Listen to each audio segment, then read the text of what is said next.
আমাদের কি ভুল হয়েছে এবং সেইগুলো ভুলগুলো রেকটিফাই করে আমরা কিভাবে আমাদের নেত্রীকে আবার ওই দেশে প্রধানমন্ত্রী করতে পারি এবং দেশকে সেবা করার জন্য সুযোগ দিতে পারি, সেটি নিয়ে আমরা আলোচনা করি। আমাদের অনেকগুলো ভুল আছে। প্রথমত, আমরা যে ভুলগুলো করেছি, আমি মনে করি যে নুরুল হক নূর যখন কোটা নিয়ে আন্দোলন করে, তখন এই নুরুল হক নূরকে নিয়ে একটা গ্রুপিং রাজনীতি হয়। সবকিছু খুলে বলা যাবে না, শুধু এইটুকু বললাম যে নুরুল হক নূরকে আমাদের লোকজন কেউ পেট্রোনাইজ করে আজকে ডাকসুর বিপি বানিয়েছে, নুরুল হক নূর বানিয়েছে এবং তাকে জাতীয় নেতা পর্যায়ে নিয়ে যাওয়া হয়েছে। এই যে কাজটা করা হয়েছে, এটা ছিল আমাদের জন্য একটা মারাত্মক ভুল। এবং এই কারণে এখন যে সমন্বয়কারীরা, তারা নুরুর কাছ থেকে ইন্সপায়ার হয়ে তারাও আন্দোলন করেছে যে নুরু যদি কোটা বিরোধী আন্দোলন করে এই জায়গায় যাইতে পারে, তাহলে আমরাও পারবো। এটা দৃষ্টান্ত, এটা প্রেসিডেন্ট স্থাপন হয়েছে, নজির স্থাপন হয়েছে। সো এই জায়গার মধ্যে আমি মনে করি যে নুরুল হক নূরকে অঙ্কুরে বিনষ্ট করে দেওয়া দরকার ছিল, কারণ সে ইসরায়েলের কাছ থেকে টাকা নিয়েছে, এটি প্রমাণিত। সো এখানে আমাদের আমি মনে করি যে আমাদের নুরুল হক নূরকে এই জায়গায় আসতে দেওয়া আমাদের জন্য অনেক বড় একটা ভুল ছিল আজকের এই আন্দোলনের জন্য। তারপরে দ্বিতীয় যে ভুলটি করেছি, যে সেটি হচ্ছে যে কোঠার যেই আন্দোলনের যে ছাত্রছাত্রীদের যে আন্দোলন ছিল, সে আন্দোলনটা ইচ্ছা করলে একটা এক্সিকিউটিভ অর্ডারে সেটা বাতিল করে দেওয়া যেত। কিন্তু কাদের বাইরা এই ভুলটা করেছে, কাদের বাইরা এবং আপার আশেপাশে যারা ছিলেন তারা এই ভুলটি করেছেন। যে ওনাকে, আপাকে ইচ্ছা করলে বাস্তব যে মাঠের চিত্র, সেই মেসেজটা দেওয়া যেত, সেই মেসেজটা আপাকে দেওয়া হয় নাই। এটা একটা বিষয় ছিল। আর আরেকটা ভুল যেটি হয়েছে যে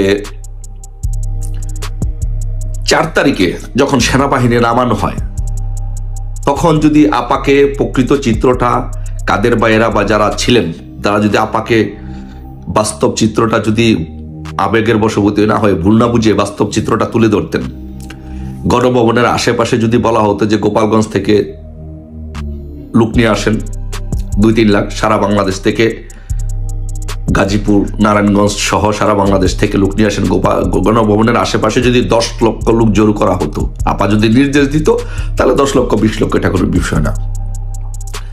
তাহলে গণভবনের আশেপাশে যদি 10 লক্ষ লোক জড়ো করা হতো, তাহলে আজকে এই যারা এই সিদ্ধান্তটি নিয়েছে গণভবনে ঢোকার মতো, সেই পরিস্থিতিটা হয়তো হইতো না। আমি মনে করি আমার অবজারভেশনে এটি একটি ভুল সিদ্ধান্ত ছিল, এই কাজটা করলে ভালো হতো।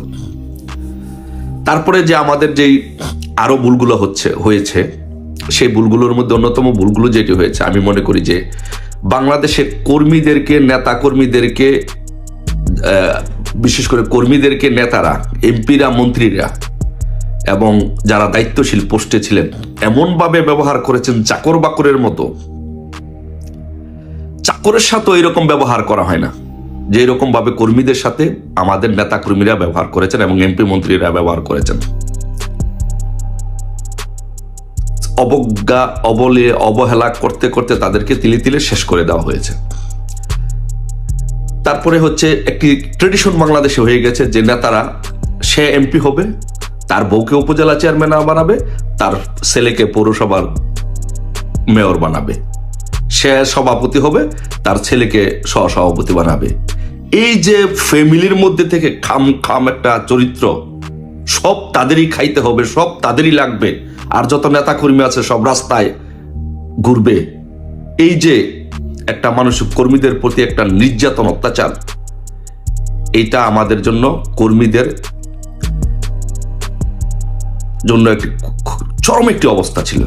এই কাজটি করা কোনোভাবেই ঠিক হয়নি, যার জন্য কর্মীরা ফ্রাস্ট্রেটেড হয়ে অনেকে ইচ্ছা করেও আন্দোলনে যায় নাই, যে ওরা করেছে, ওরা খাইছে, ওদেরকেই আন্দোলন করতে বলেন, এরকম একটা ভাব ছিল। তারপরে সারা বাংলাদেশে যেটি হয়েছে যে কমিটি, আপনি এমনও জেলার মধ্যে যান, দেখেন যে 15 বছর 20 বছর যাবৎ আওয়ামী লীগের কমিটি নাই, ছাত্রলীগের কমিটি নাই, ছাত্রলীগের এক জায়গায় দেখা গেছে সে কমিটি দিছে, সে মনে করেন যে বিয়ে করে তার বাচ্চা স্কুলে যায়, সে বাচ্চা এখন ছাত্রলীগ করে। সে দেখা গেছে যে ছাত্রলীগের দায়িত্বে থাকা অবস্থায় উপজেলা চেয়ারম্যান হয়ে গেছে, বা সে এমপি হতে চায় ছাত্রলীগের দায়িত্ব অবস্থায়। বিকজ দীর্ঘদিন যাবৎ আপনারা কমিটি না দিতে দিতে আপনারা মানুষকে, নেতৃবৃন্দদেরকে, কর্মীদেরকে বঞ্চিত করেছেন, আর নতুন কোনো নেতৃত্ব হওয়ার কোনো সুযোগ সৃষ্টি করে দেন নাই। সো এইগুলো ছিল আর অন্যতম ভুল। তারপরে বাণিজ্যের কমিটি, বাণিজ্য তো একটা অনেক বড় বিষয়। আপনার সাথে সারাদিন যে রাজনীতি করেছে, রাজপথে থেকেছে, সাংগঠনিক দক্ষতা আছে, ক্ষমতা আছে, তাকে নেতা বানান নাই। নেতা বানিয়েছেন কাকে জানেন? যে গোপনে আপনার সাথে রাত্রে দেখা করেছে। আর এখানে সবকিছু তো বলা যাবে না, ওর আরো অনেক বিষয় ছিল, সেগুলো নাই বললাম, কারণ দলের টার্মস তো কিছু টার্মস এন্ড কন্ডিশনের বিষয় আছে। তারপর ত্যাগী নেতাদেরকে যে বঞ্চিত, যে যারাই ত্যাগী তাদেরকে বঞ্চিত করছেন। যারাই আপনাকে হুজুর হুজুর করেছে, আপনার বাসার মধ্যে কাজের ছেলের মতো, কাজের মেয়ের মতো কাজ করেছে, আপনাকে পার্সোনাল সময় দিয়েছে, তাদেরকে আপনারা নেতা বানিয়েছেন। রাজপথের নেতাদেরকে, ত্যাগী নেতাদেরকে বানান নাই। এই কারণে কর্মীরাও ক্ষুব্ধ ছিল। তারপরে ছাত্রলীগের কমিটির কথা তো বললামই। এই অবস্থা সারা বাংলাদেশে এগুলো হয়েছে। যেমন মনে করি যে আমি যদি বলি যে যুক্তরাজ্যে আমি থাকি, এই যুক্তরাজ্যের কমিটি হয় না। আজকে 14 বছর যাবৎ যুক্তরাজ্য আওয়ামী লীগের কমিটি হয় না। ছাত্রলীগের কত বছর যাবৎ হয় না এটা সেটা জানি না। যুবলীগের একই অবস্থা, অন্যান্য সংগঠনের একই অবস্থা। তো তাহলে মানুষ কেন রাজনীতিটা করবে? দলের মধ্যে তো গণতন্ত্রের দরকার আছে। যারা আন্তর্জাতিক বিষয়ক সম্পাদক ছিলেন তাদের তো এই দায়িত্বগুলো ছিল, এইগুলো করা। সবকিছু আপার উপরে ছেড়ে দিবেন, আপার উপরে, আপনারা তো আপার উপরে ছেড়ে দেন না। আপার নাম বিক্রি করছেন, আপারে বিভিন্নভাবে ইমোশনালি ব্ল্যাকমেল করছেন। আপারে একজন আপা, একজন বঙ্গবন্ধু কন্যা শেখ হাসিনা কত কাজ করবে? সারা দেশই সামলাবে, না দলই সামলাবে, না আপনাদের দুর্নীতি সামলাবে, না স্বজনপ্রীতি সামলাবে, না আপনাদেরকে সামলাবে? এটা কি সম্ভব নাকি? যেভাবে পারছেন, আপাকে বেচছেন, বড় আপাকে বেচছেন, ছোট আপাকে বেচছেন। এখনো সময় আছে, এগুলো বাদ দিয়ে শুধরে রাজনীতির কাতার আসেন, জনগণকে মূল্যায়ন করেন। তারপরে আপনারা বলছেন যে সারা বাংলাদেশে সাইবার যোদ্ধা তৈরি করবেন, সাইবার যোদ্ধা তৈরি করবেন। এই সরকারকে গুজব বিপ্লবের মাধ্যমে, অনলাইনে গুজবের মাধ্যমে এই সরকারকে ফেলে দেওয়া হইল। কোথায় সে আপনাদের সাইবার যোদ্ধারা? আপনারা সাইবার যোদ্ধা তৈরি করেন না? এইসব সব বুলশিট। একজন সাইবার যোদ্ধা তৈরি করেন না, সাইবার যোদ্ধা নামে কোনো বাংলাদেশে কোনো কাজই করেন না। আপনারা যারা বলেছেন এগুলো সবগুলো বুলশিট, এই কাজগুলো করেন নাই। সো তাই এখনই অচিরে এই কাজগুলো করতে হবে। আমাদের দক্ষ নেতাকর্মী তৈরি করতে হবে, তাদেরকে কাউন্সিলিং এর ব্যবস্থা করতে হবে, একাডেমিক্যালি, অর্গানাইজেশনালি তাদেরকে কাউন্সিলিং এর ব্যবস্থা করতে হবে, তাদেরকে ট্রেন আপ করতে হবে, প্রপার নেতৃত্ব দেওয়ার জন্য ট্রেন আপ করতে হবে, তাদেরকে অনলাইন কিভাবে ভালোভাবে ব্যবহার করতে হয় সেগুলো শিখাইতে হবে, তাদেরকে ইংরেজিতে দক্ষ করে তুলতে হবে যেন সে আন্তর্জাতিকভাবে তারা নেতৃত্ব দিতে পারে। এই কাজগুলো তাদেরকে করতে পারবে। তাদেরকে সামাজিক কাস্টমস, কালচার এগুলো শিখাতে হবে। মানুষের প্রতি মিউচুয়াল রেসপেক্ট কিভাবে করতে হয় সেগুলো শিখাইতে হবে। এখন ধরেন একজন নেতা আসছে, ধরেন একজন নেতা ইংল্যান্ডে আসছে, সে অনেক বিশাল বড় নেতা, সে ট্রেনের মধ্যে আইসা ফোনে কথা বলতেছে, হ্যালো, মারো, এটা করো, কি খবর, তোমার বাচ্চা কি টয়লেটে গেছে? আপনার পাশে যে একটা লোক বসে আছে, আপনি তো তাকে ডিস্টার্ব করতেছেন। আপনি একটা কফি শপে গেলেন, ফোনে চিল্লাচিল্লি করতেছেন। আপনি ট্রেনের মধ্যে বসেন, নাকের মধ্যে আঙ্গুল দিয়ে গুতাগুতি করতেছেন। অন্য লোক আপনাকে দেখে বলতেছে, দেখ শালার ইন্ডিয়ান বাংলাদেশিরা কি খাচ্ছর। সো এগুলো একটা আপনি রাজনীতি করবেন। আপনি যদি একজন নেতা হয়ে যদি এই সামাজিক এই কাজগুলো না বোঝেন, না করেন, তাহলে আপনার কাছ থেকে জনগণ কি শিখবে? আপনি এই দেশের এক বর্তমান তরুণ সমাজ, বর্তমানে যে বাচ্চারা স্কুলে যায়, তারা অনলাইনের মাধ্যমে, অনলাইনের কল্যাণে সবাই স্মার্ট, এরা এত সচেতন, এত বুঝে। আপনি তাদেরকে সে মানদাত্তা আমলের রাজনীতিক আপনার তাদের উপরে চাপিয়ে দেবেন? নাও, সম্ভব না। আপনি যা না জানেন তার চেয়ে 100 গুণ বেশি বর্তমান প্রজন্মের ছেলেমেয়েরা জানে। তো তাদেরকে যে মনোভাব, তাদের যে চিন্তা চেতনা, সেটাকে ধারণ করে আপনাকে রাজনীতি করতে হবে। এবং এই পর্যায়ের যে এরকম ছেলেমেয়েরা রাজনীতি করে, স্মার্ট ছেলেবেলারা, শিক্ষিত ছেলেবেলারা, দেশে বিদেশে পড়াশোনা করার মতো সক্ষমতা আছে, দেশ বিদেশ সম্পর্কে জানে, বুঝে, তাদেরকে দিয়ে, তরুণ নেতৃত্ব দিয়ে বা যারা সাবেক ছাত্র নেতা ছিল, শিক্ষিত মার্জিত ভদ্র, তাদেরকে দিয়ে আপনার সংগঠন চালাতে হবে। সেই পুরানা দিনের মানদাত্তা আমলে আমার ছাত্রলীগই যথেষ্ট, তোমার ছাত্রলীগ যথেষ্ট না। ছাত্রলীগকে আগে তৈরি করতে হবে। ছাত্রলীগকে দাসের মতো, ছাত্রলীগকে চাকরের মতো, বাকরের মতো ব্যবহার করা চলবে না। আজকে আপনারা যে কাজটি করতেছেন, সবচেয়ে দুঃখের বিষয় হচ্ছে, আমি একজন মাঠের নেতা কর্মী ছিলাম, ঢাকা বিশ্ববিদ্যালয়ে দীর্ঘদিন কর্মী ছিলাম। আমি তাদের কষ্ট, আকাঙ্ক্ষা, অনুভূতি সবগুলো বুঝি। আমি একজন গ্রামের সহজ সরল ছেলে ছিলাম, গ্রামে থেকে রাজনীতি করেছি, ঢাকা বিশ্ববিদ্যালয়ে রাজনীতি করেছি, আমি বুঝি। আজকে এই পরিস্থিতিতে 5 তারিখের পরে আপনি জানেন যে আমাদের নেতা কর্মীগুলো সারা বাংলাদেশে আনাচে গানাচে ছিটিয়ে থাকা নেতা কর্মীগুলো কি অবর্ণনীয় জীবনযাপন করছে, কি কষ্ট করছে। কারো বাড়িতে হামলা করা হয়েছে, কারো বাড়িতে আগুন দেওয়া হয়েছে, কেউ বাড়িতে থাকতে পারছে না, কারো যে একটা ছোটখাটো একটা ব্যবসা প্রতিষ্ঠান ছিল সেটা ধ্বংস করে দেওয়া হয়েছে। ব্যবসা প্রতিষ্ঠান তো তাদের নাই, বড় বড় ব্যবসা প্রতিষ্ঠান তো দেশে বিদেশে আপনারা করছেন ভাই। এই কর্মীগুলো তো দেশে বিদেশে ব্যবসা করে নাই। এই কর্মীগুলো ছোট ছোট পানের দোকান ছিল বা ছোটখাটো কোনো ব্যবসা ছিল, গরুর খামার ছিল, মুরগির খামার ছিল। আজকে এগুলো সবগুলো লুটপাট করছে, কিন্তু আপনার সম্পদে তো হাত দিতে পারে নাই। সাইফুজ্জামান জাভেদ চৌধুরী সম্পদে হাত দিতে পারে নাই, বিকজ তার সম্পদ বিদেশে। এখন বিপদে তো পড়ছে ভাই আমার কর্মীরা, আমার ভাইরা বিপদে পড়ছে, আমার কর্মীরা বিপদে পড়ছে ভাই। সো আজকে সারা বাংলাদেশে আপনারা তো এই কর্মীদেরকে কেউ খবর নিচ্ছেন না। এই কর্মীগুলো আজকে বিপদে, প্রচন্ড বিপদে।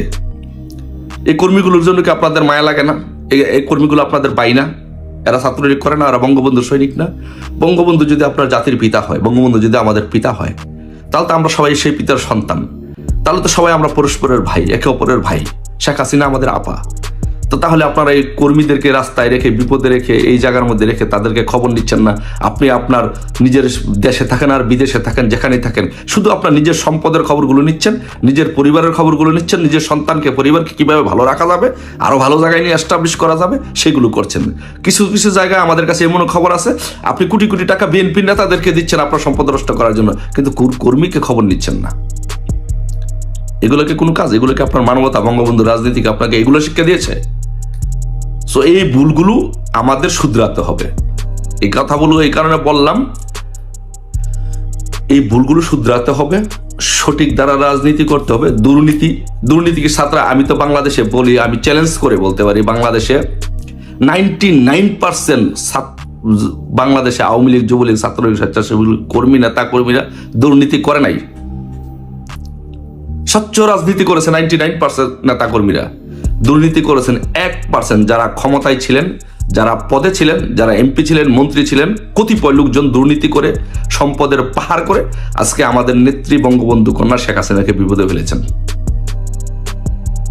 বঙ্গবন্ধু কন্যা দিন রাত পরিশ্রম করে এই বয়সে, শেষ বয়সে এসে দিন রাত পরিশ্রম করে দেশটাকে আজকে এই জায়গায় নিয়ে গেছেন, অথচ বঙ্গবন্ধু কন্যাকে আজকে আপনারা বিপদে ফেলেছেন।